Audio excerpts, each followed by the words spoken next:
everybody, to the Software Showcase. I am Mark Stedman, Vice President of Information Technology at Wycliffe Associates, and we're coming to you today not live from the campus of Wycliffe Associates in sunny Orlando. Joining me as always in the studio is Glenn Oliver, our team's project manager, and all-around great guy. Good to see you, Glenn. Same here, Mark. It's been a while. So good to be back, but I'm especially excited this time because of what we brought to show today. But before we get to that, I want to introduce to my left our language software lead engineer and savant, Joe Sarabia. That's right. Welcome to the studio, Joe. Happy to be here, Mark. Yeah, good to see you. What are we doing today, Glenn? Well, today we're going to be returning to talk about Orature. That may be a familiar title for some of you who have watched our software showcases before, but the reason why today is special is that we're unveiling some new features that have never been available before in Orature. Yeah. So once upon a time, Joe here, with several other developers, came out with the first concepts and prototypes of a software called Translation Recorder, which Those was were the days. audio software aid specifically on a tablet.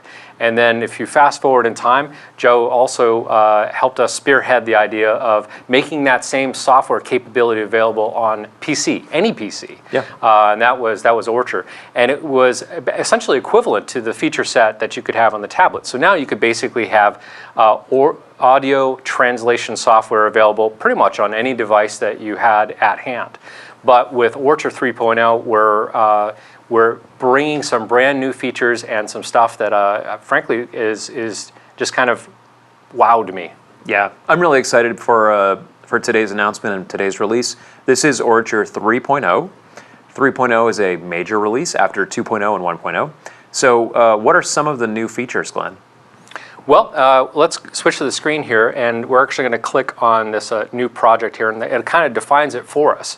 So as we can see right away, when we're beginning a project, the Orature would like to know, are we going to be starting a translation, which will lead us down a whole very specific path of questions and abilities.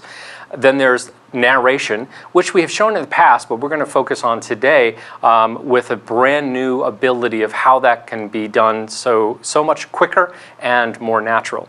And lastly, we have a little section there for dialect, which just frankly recognizes that dialects are their own language. They have their own codes, they have their own way of not only pronouncing, but often using word substitutions, and it's slightly different, taking the best of both translation and narration into account.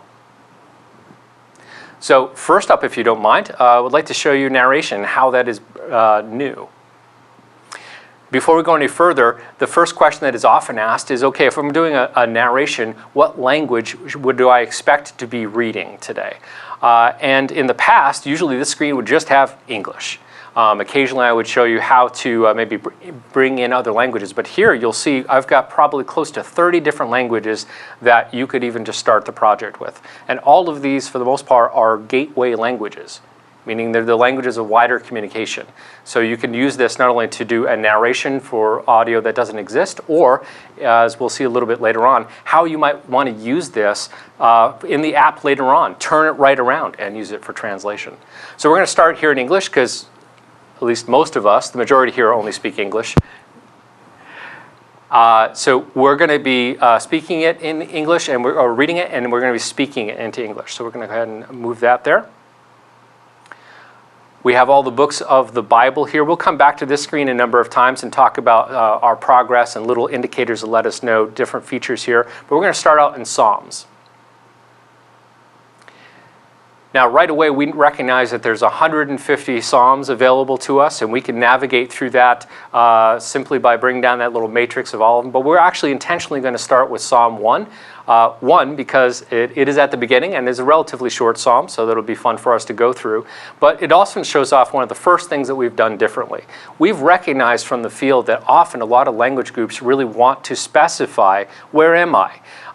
Audio is different from text. If I'm reading a text, I can figure out pretty quickly what book am I in, what chapter am I in. But when you're listening to something audibly, sometimes you need those clues, and that comes by having that spoken to us. So we provided distinct areas for that to be read into there. So Joe, can I ask you to actually read through Psalm 1 in a moment? What I want to draw your attention to is that you can see quite clearly that it's broken down into those two sections, what the book name is, what the chapter name is, and then it starts with the verses. What you'll see Joe do is when he's ready, he'll hit record. And that button is going to split into two. One will say pause, and the other will say, well, next. You'll see Joe actually hitting next often. And what that's doing is it's automatically inserting a marker that tells the program, I'm done with reading the book name or the chapter name. I'm done with reading this particular verse, and allowing him just naturally to carry on. You'll also see that the text moves and highlights what he should be reading to make that really convenient for him. All right, let's go ahead and see this in action. All right. So as we can see, as I'm talking but not recording yet, we do see that there is a volume meter. So let me just go ahead and move the computer so that I can get this to record a little bit louder. So we'll begin narration. So we're going to start with the book title, and then the psalm title, and then carry on into narrating the psalm. So the book of Psalms, Psalm 1. I'm going to pause just a second. Just give me a moment. Maybe I hear like some stuff in the background. I just want to pause, so I'm not recording that. Maybe I need to cough, and I'm preempting that a little bit, so I can stop. I don't have to keep going. So I can pause. I can hit next, and when I'm ready, I can move forward. So let's go. Blessed is the man who does not walk in the advice of the wicked, or stand in the pathway of sinners, or sit in the assembly of mockers. But his delight is in the law of Yahweh, and on his law he meditates day and night. He will be like a tree planted by the streams of water that produces its fruit in its season, whose leaves do not wither. Whatever he does will prosper. The wicked are not so, but are like the chaff that the wind drives away. So the wicked will not stand in judgment, nor sinners in the assembly of the righteous. For Yahweh approves of the way of the righteous, but the way of the wicked will perish. All right, fantastic. Now, I just want to also clarify here, Joe's doing this as a live demo and did, I think, a great job. But often we'll recommend, and you'll see why, that this can also be a two-person job. So you can actually have one person kind of operate the software while the other person just concentrates on reading and not having to look maybe where my finger or mouse is going, and that makes it very convenient. Let's just talk a little bit. So now that we've created this work, I think one of the things that we would naturally want to do is just kind of play it back. Are we satisfied with that? So it sounded pretty natural to my ear, but we want to listen back to it as a whole chapter. So in order to do that, one of the quickest ways we can do that is there's literally a button that says play all. And if we click on that, it should be playing from the beginning. The book of Psalms, Psalm 1. Blessed is the man who does not walk in the advice of the wicked, or stand in the pathway of sinners, or sit in the assembly of mockers. Now, can you pause for just a moment? So let's pretend that we actually heard something. We're in verse 2, we're at the beginning of verse 2. We can see where it's lined up in the text below us. Perhaps we want to listen to maybe just that one verse, like, hey, did I actually hear something that was wrong? Maybe I want to re-record that. You could just simply play that one verse if you wished by clicking on that play button right next to the verse. But his delight is in the law of Yahweh, and on his law he meditates day and night. Okay, so Joe frankly did a really good job, but you know what? I'd actually going to ask Joe, could you please re-record that for me? And that if he heard something that he wanted to re-record, he just simply could hit this re-record button, carry on from there, and it would insert that over his previous take. All right, so I'm going to re-record. But his delight is in the law of Yahweh, and on his law he meditates day and night. Now this time the button didn't just say next, it actually said save, because we were just doing that one verse. Now, frankly, the first time he did it was just fine. We didn't necessarily need to re-record. So Joe, I'll tell you what, could you undo that work for me? Could you go back to the previous one? I'm glad you asked, because I was actually preempting that a little bit. So I wanted to intentionally make this like a worse recording. So I'll play it back just so you hear that I started recording before I was ready. All right, so I'm going to re-record. Oh, no, we don't want that. Right, so fortunately we have the ability to undo. So I just click that, and now I can play. But his delight is in the law of Yahweh. And now we're back Fantastic. to the take that I had before. But if I wanted to, maybe I didn't mean to hit undo, that's fine. I can just hit redo, and we're back. No, you meant to hit undo. Yep. Yeah. That's very great. good. That's a huge improvement. There wasn't undo before. And I think also previously, if you wanted to redo a take, you had to sort of line it up perfectly and hit record again and stuff, right? So this is really nice.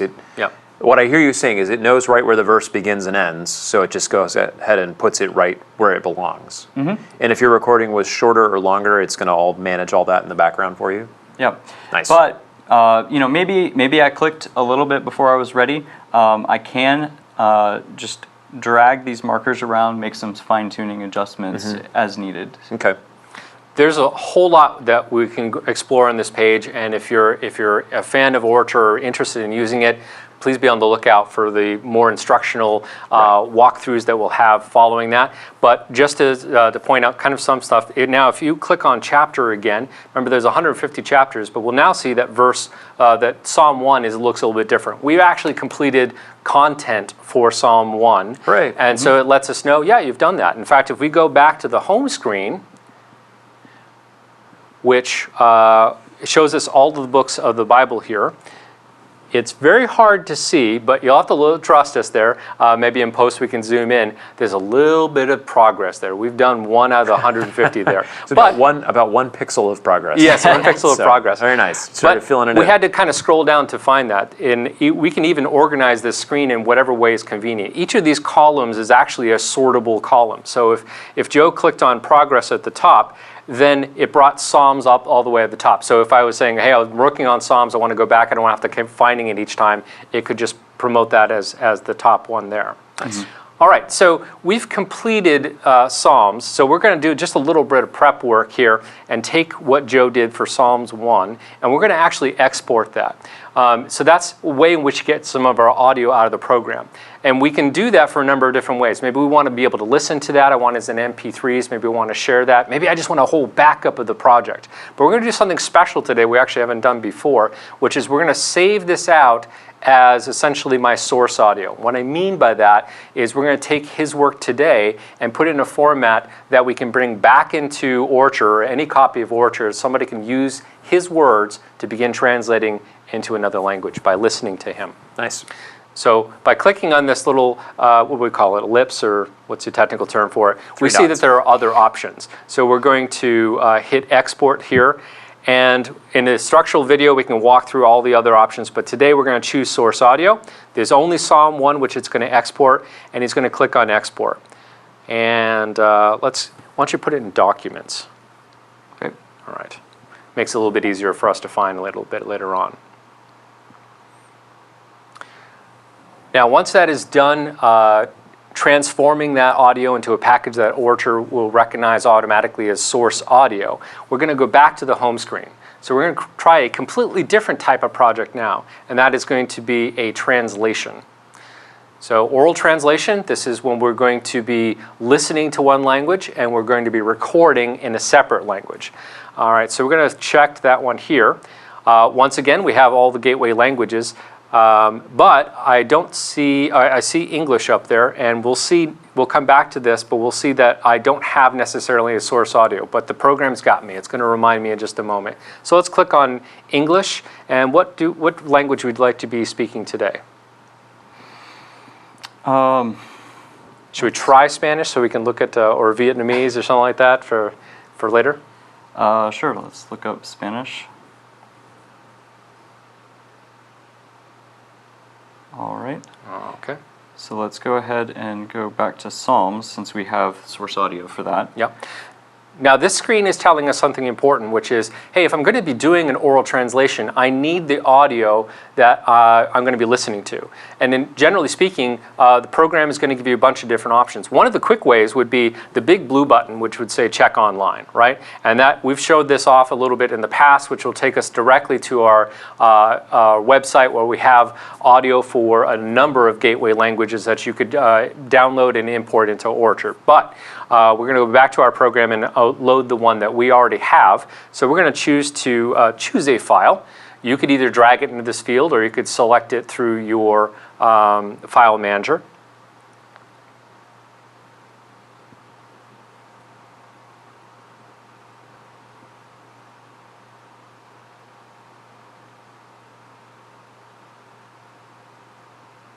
It's working really hard.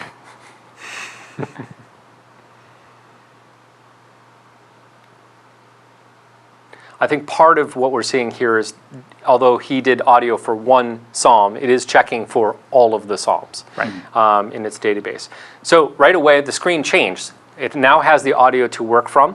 And if you follow the MAST methodology, there are essentially 4 steps they're going to be doing for the translation steps, and then there's 4 steps for checking thereafter. We've kind of combined a couple just for visual use here. And the first thing is the ability to consume and verbalize. So what we would be doing here is playing back the audio for the psalm so that we can listen to it. Now the difference here is we listen to psalms all the time. And if I just played this today for Mark, I'd be like, hey, Mark, what'd you think of that? And he'd probably say, that's pretty good. And I said, well, Mark, what did you think about, tell me what was actually going on here. He'd say, Glenn, could you play that again? I'm going to be listening real hard this time because I didn't know you were going to ask me questions. Right. So that's the purpose kind of consume. We want to listen. We want to be paying attention to what's going on, because at the next step of that is also going to be verbalizing it. Tell me what you heard. Build that kind of shelves of information about what's going on. That'll be important for the process that we're going to be coming up. So we'd go ahead and play our source audio. The Book of Psalms, Psalm 1. Blessed is the man who does not walk in the advice And once of the again, we wicked, can see little or chapter stand in the markers pathway of or sinners, the or sit verse in the markers and the assembly markers of that mockers. indicated book But and his chapter delight going is in along. the law of All right, so Yahweh, let's pretend and that on we've his law he actually gone meditates ahead day and and night. we've listened to that. He will be like Perhaps a we've tree discussed planted it. by We've the asked streams Joe of some water questions that about this, produces its fruit and Joe in is its about season. to try to translate it into Spanish. So this step here that is in blue says consume and verbalize. The next step is unlocked for us because the program is ready to move into it when we are, which would be the chunking step. So when Joe clicks on chunking here, it basically turns the previous step green. We've already done that. We're now at our current step, which is chunking. And we once again see our same audio. But we have a different job here. And our job is to basically be listening to the audio, and Joe's going to be listening for saying, okay, I want to take this amount of there, and I'm going to block that off into a chunk, and I think I got that, and then I'm going to break this larger chapter in as many Joe-sized chunks as he wants. We're going to start out by putting our first chunk down at the beginning. And now he's going to listen and for placement of the next chunk. How much would he want there? So he's going to start playing. The Book of Psalms, And he paused there, and he added a marker. So now it's made a chunk of the first one. We're now starting the next chunk. Psalm 1. And you can make as many Blessed chunks as you want along the way. the man As who you does get not better walk in at the this advice of the activity, wicked. you may not even need to pause. You can kind of see what's coming and listen to it, and you can even drop it in there. But we advise pretty much when you're first starting it out, better to make more chunks than less. If you end up making chunks that are too big, you have to kind of go back and end up redoing some of your work, and that always makes me sad. Yep. All right, so for just a moment, we'll pretend that Joe completed going through all of this and creating all the chunks that he wanted. Oh, okay. And now the next step is available to us. He's created some chunks. It said, all right, you're now ready to do some blind draft and self-edit. So what we're going to do here is our job is we need to listen to the audio of that first chunk. And then once we've kind of got that, you can play it as many times as you want. He's going to then create a recording, a draft, a blind draft of that audio. The Book of Psalms, This is my translation for the title of the Book of Psalms. Now, I think you did that on purpose. I think we're going to need to have you to take that again. Okay. The translation of the title of the Book of Psalms. Now, you're just playing with me. Okay, so he's actually done a couple takes here. And what the program has done is it assumed the last take that he took is probably the most accurate. He stopped at a certain point. He can take as many takes as you want. He can get rid of the ones that he doesn't like. But he can also, his job next is actually he needs to compare this. So he needs to play back the source audio. The Book of Psalms. And compare that to his translation of what he recorded. The translation of the title of the Book of Psalms. And as a fellow Spanish speaker, how did he do? It needs work. It's not really there. All right, so we would repeat this process. And again, this process is really, I would recommend, this is often a process where you'd want more than one individual. Ideally, maybe one person is operating the software, the other person is really concentrating on listening and doing the translation, maybe even practicing it a couple times before you decide to speak it. For sure. We often recommend maybe even 3 people. You have that second person or that third person who's kind of that extra brain, like, oh, Joe, you meant to click that, or no, Mark, I think I heard this word. Did you really mean that word? So it's meant to be a cooperative process. But the coming up stages are really meant for the checking that we've got there. I think you had something. Did you have something preloaded before, Joe? What's that? Did you have something preloaded before that got us through the checking steps to the final step? No, I just need to record something for each of the chunks that I've made here. All right, go right ahead. Now, obviously, for this demo, we're kind of faking some of this content. You, of course, would be doing this quite deliberately and taking your time and making sure for accuracy and naturalness as much as you could to forward that.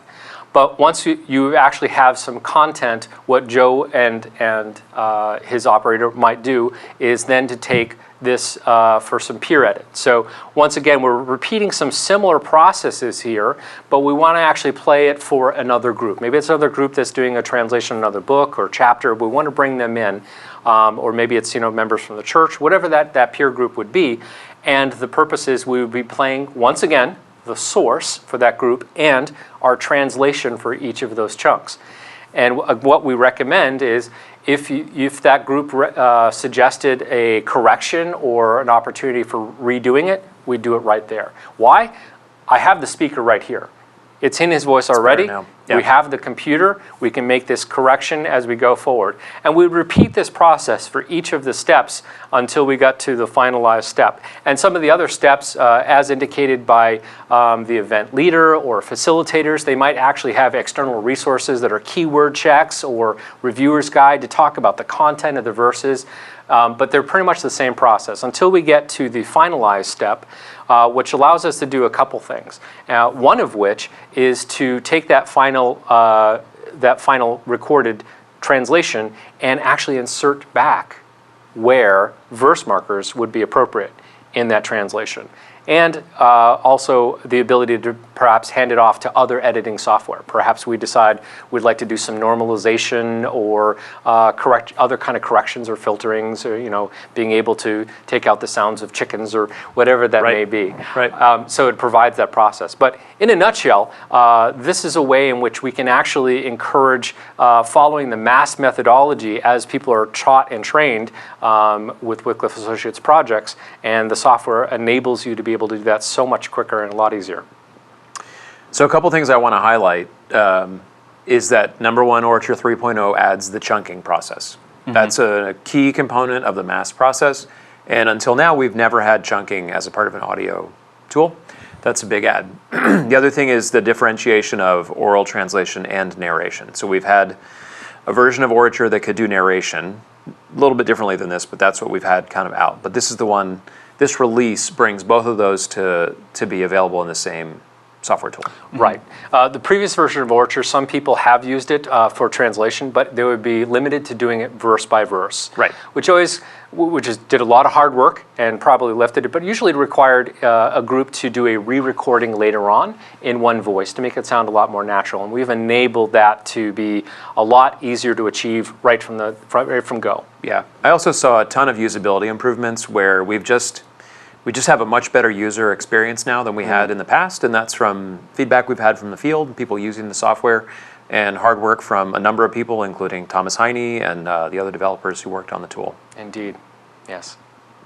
All right. So are we going to go ahead and run the rest of the steps, or this is it for the demo today? I think for today, I would like to stop there. We'll have a follow-up video, but I do want to answer a question, which would be, how do I get this? Right. Great question. Coming on the screen here will be one of several paths to get to essentially this screen here, which will be our download screen for Orature 3 in whatever particular flavor of operating system that you have. You can get to this page through Bible in every language, but there's probably a link here and also in the email that comes out with the software showcase.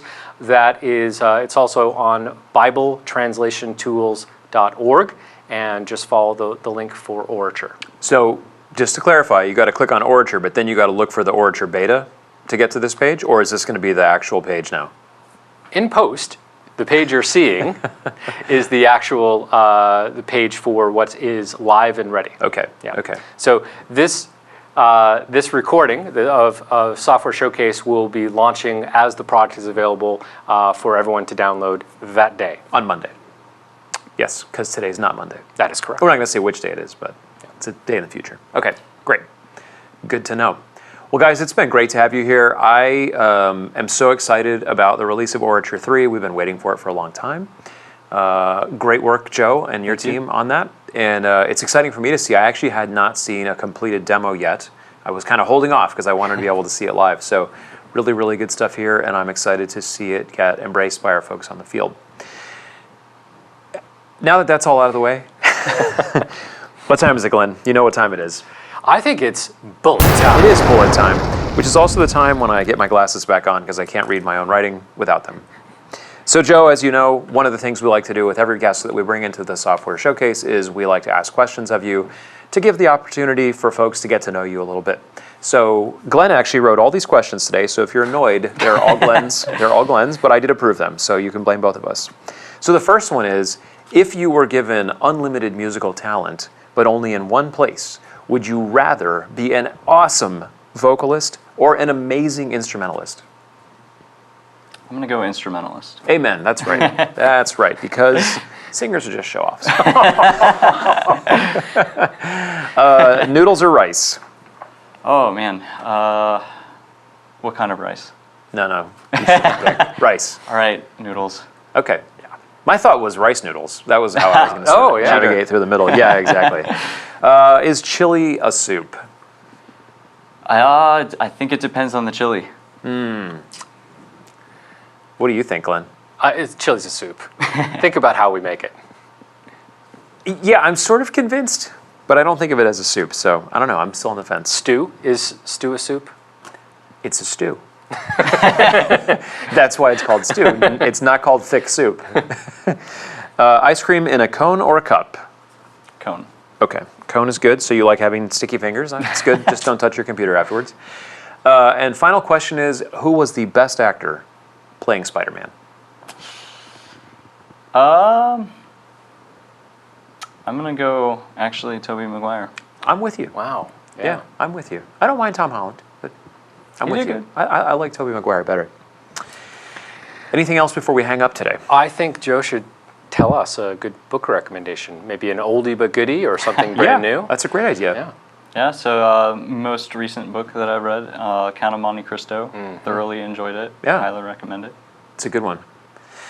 Well, Joe, thanks for being in the studio with us today. Thanks again for all your hard work on Orature 3. We'll be putting this out early next week along with the announcement of where to download Orature. And then shortly after that, we'll be putting out a series of training videos where either Glenn and I or some combination of people will go through and really kind of work through all the steps, give you all the details that you need. This is just kind of a commercial to get you excited about the tool like we're excited, and we look forward to putting that out very soon thereafter. Yeah, and in fact, I'd say if you do have questions, feel free to feed those. Maybe I can even include them in the training videos.